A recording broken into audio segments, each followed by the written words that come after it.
Et si tu laissais tout derrière toi pour vivre selon tes propres règles? La liberté n'a rien d'un cliché. Elle se gagne à chaque effort, à chaque décision. Si tu te trompes, tu risques de tout perdre. C'est un risque que je suis prête à prendre. J'ai quitté la stabilité et l'indignation du salariat pour choisir une vie plus minimaliste, nomade, passionnante, instable. Je suis coach, athlète et entrepreneuse et il m'arrive parfois de peiner à jongler entre ces rôles, mais c'est dans cette complexité que je trouve mon équilibre. Dans cette vidéo, je te plonge dans une journée de ma vie, celle d'une freelance qui a dit adieu à la routine du salariat pour embrasser la liberté, les défis et un mode de vie minimaliste.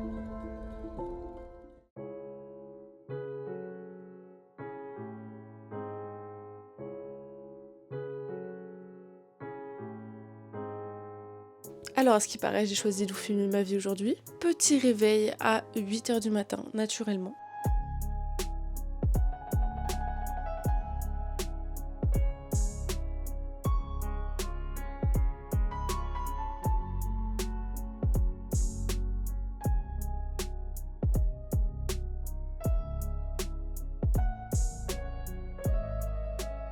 Ok, donc les affaires commencent.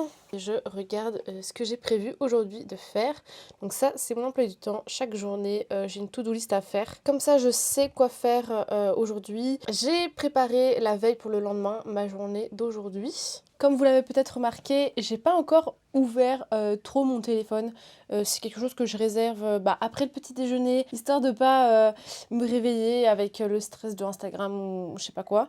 Je regarde ce que j'ai planifié aujourd'hui et puis ensuite, je le fais pas tout le temps, je vais être honnête et transparente dans cette vidéo, mais c'est quelque chose que je faisais beaucoup quand j'étais à Vienne, là pendant plusieurs mois. Je décide d'aller marcher pendant que j'ouvre Instagram et que je réponds à tous mes messages. Comme ça, ça me fait prendre l'air, ça me fait prendre les premières lueurs du jour. Ça m'active aussi le fait de marcher plutôt que directement aller se poser sur mon ordinateur, sachant qu'il est à 2 mètres de mon lit, même pas.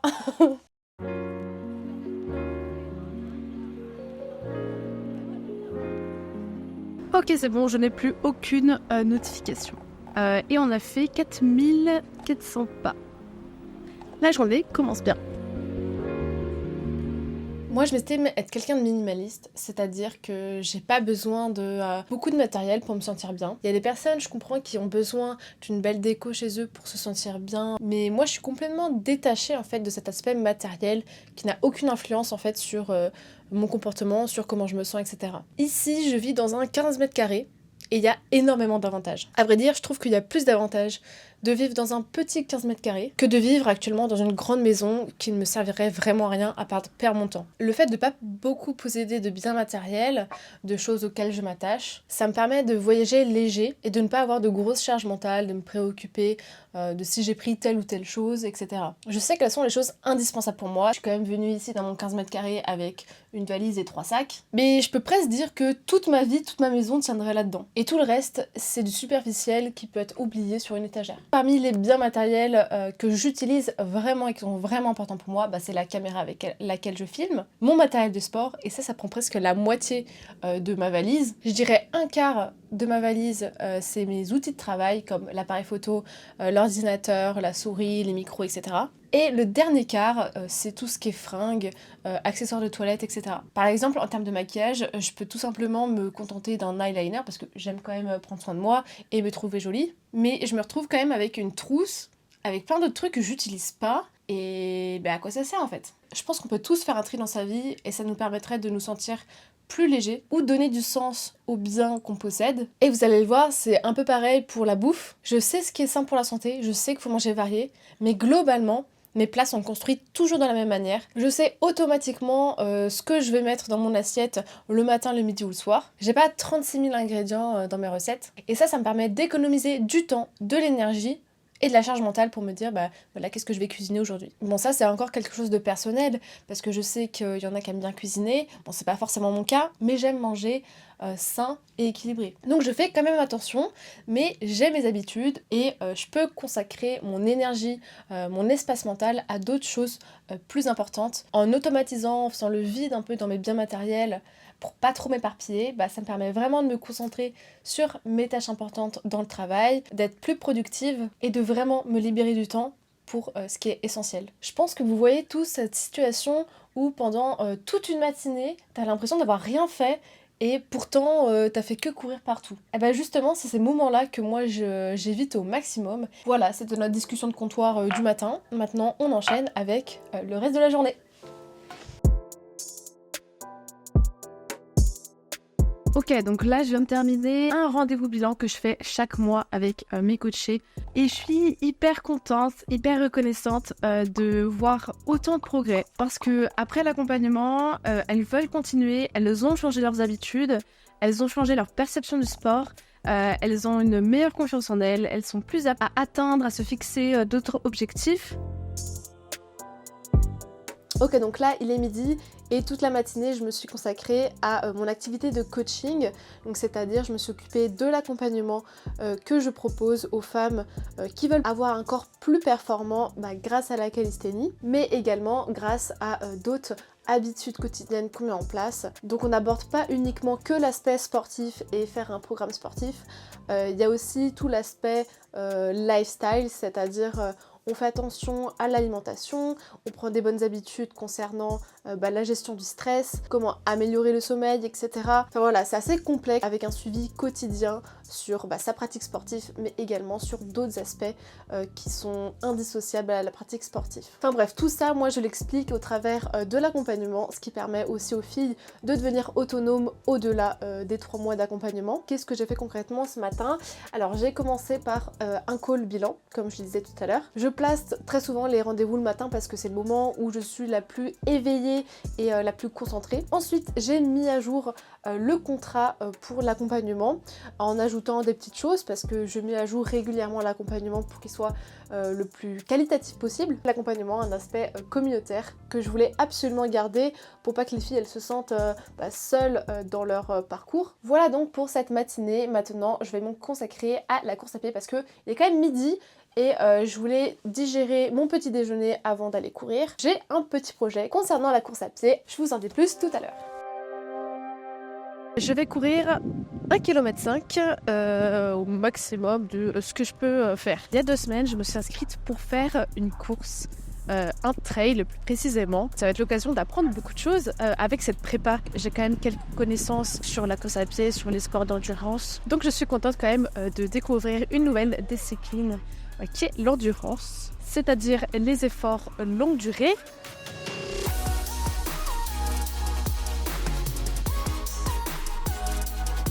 Ok, retour à la maison. Bon, du coup, ce que je retiens de mon run, c'est que j'ai le seum parce que j'ai pas arrêté mon chrono. Mais franchement, je suis contente de ce que j'ai fait. C'était pas facile en vrai de gérer son effort, de savoir si on pouvait faire plus ou moins. C'est l'heure du déjeuner, récupération, course. Et on va rechercher les batteries pour cet après-midi parce qu'on a un 2e entraînement.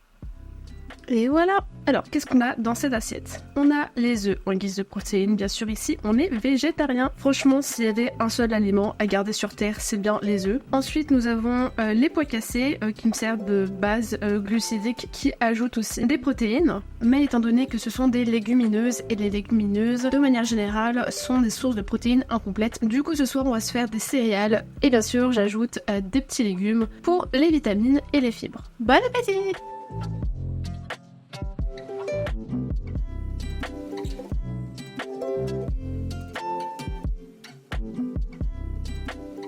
Ok, donc en ce début d'après-midi, je suis en train de m'occuper d'un nouveau projet que je vais bientôt sortir. Je suis en train de faire le site internet. Je vous en parle pas beaucoup plus dans cette vidéo, mais en tout cas, je suis au charbon pour ça. Ok, je vois il est 15h36, c'est l'heure d'aller à la gym. J'aime pas trop couper mes journées comme ça, je préfère aller au sport une fois que j'ai terminé tous mes projets parce que là du coup j'ai pas fini pour le projet dont je vous parlais juste à l'instant. Mais bon, c'est la gymnastique, on s'adapte aux horaires et on reprendra le travail après. On est sur le chemin pour aller bosser son agilité en salle de gym et je vais rejoindre quelques pratiquants de street de Orléans, donc c'est trop cool de partager ça en plus.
Euh, 3-6, essai numéro 529.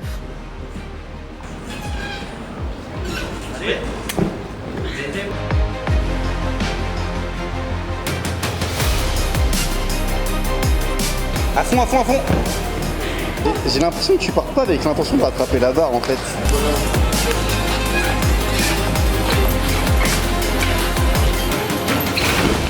Oh non! Oh bordel en plus, regarde.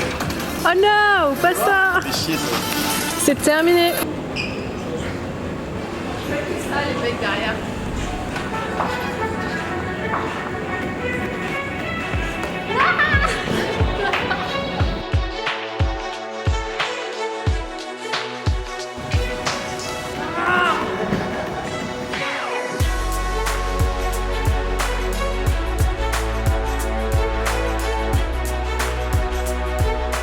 Allez, allez, allez.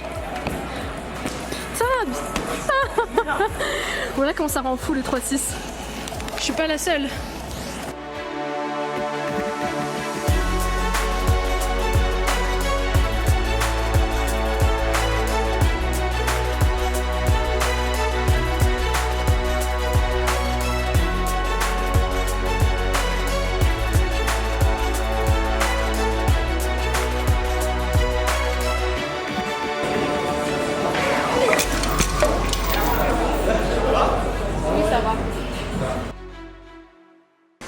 Voilà ce que je suis venue chercher. Oh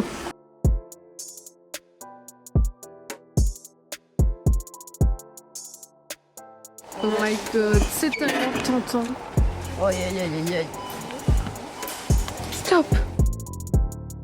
Je suis pas du tout en avance. Excusez-moi pour cette tête, je suis rentrée sous la pluie. Au vu des 2 dernières compétitions que je viens de faire, les championnats de France et la Geneva Cup, j'ai jamais pu me donner les moyens d'aller jusqu'à la première place parce qu'il me manquait trop d'agilité. Et c'est justement pour cette raison que je suis bien motivée à bosser ça. Et c'est vraiment difficile de persévérer et c'est pour ça que je l'avais un petit peu abandonné après juin parce que je l'avais travaillé pendant 4 mois dans une salle de street avec un matelas et tout.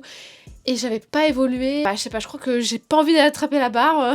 Il me faut ces mouvements pour espérer me démarquer et oser croire en la première place sur les compétitions internationales. Sur mon trajet du retour jusqu'ici, environ une demi-heure, j'ai pu répondre à mes messages, envoyer des mails pour trouver des sponsors. D'ailleurs, s'il y en a qui passent par là, je suis preneuse pour pouvoir me permettre en fait de exister. C'est quand même un luxe hein, de devenir athlète parce que bah, c'est pas quelque chose de très lucratif. Je me suis remise devant le projet dont je vous ai parlé, là, le projet mystère. J'ai terminé le logo, j'ai terminé 2-3 trucs sur le site web, donc il est quasiment prêt. L'étape suivante, c'est de prospecter. C'est le moment de s'occuper de la dernière chose de la journée, le dîner. Mais comme je vous ai dit, moi, je fais vraiment des choses simples, pas compliquées. J'utilise toujours des poêlés surgelés de légumes. Alors, il y a 2 raisons à ça. La principale des raisons, c'est que bah, j'ai la flemme de couper des légumes, mais bonne nouvelle quand même parce que les poêlés surgelés conservent assez bien les nutriments des légumes, contrairement des fois à certains légumes qui viennent de je sais pas d'où dans le monde et qu'on consomme ici en France après des jours voire des semaines après la cueillette, mis à part bien sûr si vos légumes viennent du producteur du coin, bah là bon. Vous n'allez jamais voir dans mon Instagram ou quoi des assiettes en mode Pokéball avec 10 milliards d'ingrédients à la fois. Non, moi j'ai 3 ingrédients. Je mélange le tout avec des épices. En tout cas, c'est ce type de régime que je conseille à toutes les personnes qui ont la flemme de cuisiner plutôt que de consommer des plats préparés, des produits industriels qui là par contre sont mauvais. Hein. C'est peut-être que moi il me manque quelques petites choses pour compléter. Enfin, tout ça pour dire que l'objectif c'est pas d'avoir une alimentation parfaite parce que sinon bah c'est trop difficile à atteindre et puis on se dit bah il y a tellement de choses à changer que je vais jamais tenir. Mais c'est en s'adaptant à ses contraintes, à son mode de vie, à ses envies, petit à petit, vers une alimentation de plus en plus saine. C'est cette démarche que j'aime bien adopter. Il est temps pour moi de terminer ce vlog, de terminer cette journée. J'espère que la vidéo vous aura plu. Bon, si vous êtes resté jusqu'ici, ça veut dire que vous avez trouvé des intérêts à regarder cette vidéo. J'ai fait ce vlog dans l'espoir de vous inspirer dans vos vies quotidiennes. J'ai essayé d'être la plus transparente possible avec mes vraies habitudes quotidiennes pour qu'avec tout ça, je sois la plus productive possible et que tout m'apporte quelque chose. Si vous voulez me suivre sur Instagram, je mettrai mon Instagram juste ici et en description. N'hésitez pas à mettre un commentaire, une petite remarque sur tout ce que vous avez pu observer dans cette vidéo. On lâche un pouce, on s'abonne et je vous dis à la prochaine vidéo.